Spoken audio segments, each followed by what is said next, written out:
Hello guys,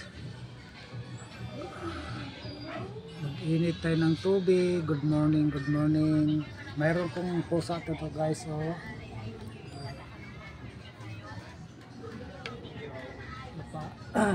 Nalamigan siya guys kasi mulan-ulan. Ako lang po siya gipainitan diri sa may sa ingan guys dahil giniginaw siya guys. Loy kay tingnan. Hello. Musta po sa Miming? Musta? Musta? Loy kay siya guys. Oy. Giniginaw siya guys. Ako na siya anuhan ko siya guys. Ipainitan ko diri sa apoy. Ayaw niya diri banda kasi medyo natakot sa kuha. Ako na siya pinapayaan guys kasi baka mag-wild siya guys ba. Naturuan natin na medyo mabait ng pusa din, no? Hindi man to amo guys, hindi lang nasanay.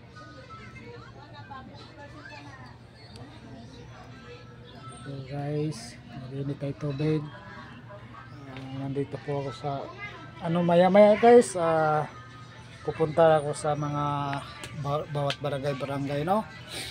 Mag-ikot-ikot na ako mamaya maya.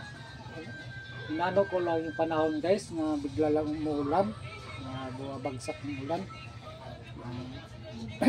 Medyo di pa kondisyon yung motor ko.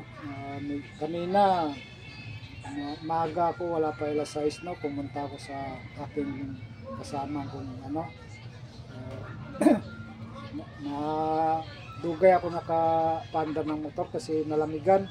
Ngayon nagdalawa isip ako kung maalis ba ako itong araw na to, o kasi para bang di malaman nga umuulan ba o umaaraw kasi kumlimlim siya kaninang gabi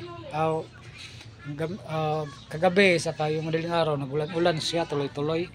Ngayon alas-8 ng umaga na guys, wala pa yung araw, no? Medyo nag-iba yung panahon guys. Medyo pamasdan ko yung mamaya guys, umaalis ako mamaya kasi umiikot-ikot ako bawat barangay guys. Kumusta po guys? Ito yung natin, pakpil natin guys, umiikot-ikot sa barangay kasi meron kaming kasamahan nga namatay nga tanod na ibang barangay. Nangano rin ko bawat ng mga tanod sa bawat barangay. Tulungan lang natin yung pumanaw na. Yun po guys. Itong buhay natin hindi natin malaman yung buhay natin guys, no? Kahit malang malusog tayo kung wala tayong naramdaman, kung talagang Panginoon na talaga ang nagdesisyon sa buhay natin, wala tayong magagawa guys, no? Kahit nga magandang katawan natin, malakas ka pa diya o malaki katawan mo, wala kayo na, Panginoon na talaga ang husga sa atin. Hanggang doon lang tayo talaga.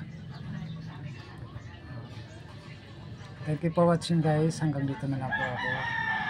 Good morning. Thank you for watching.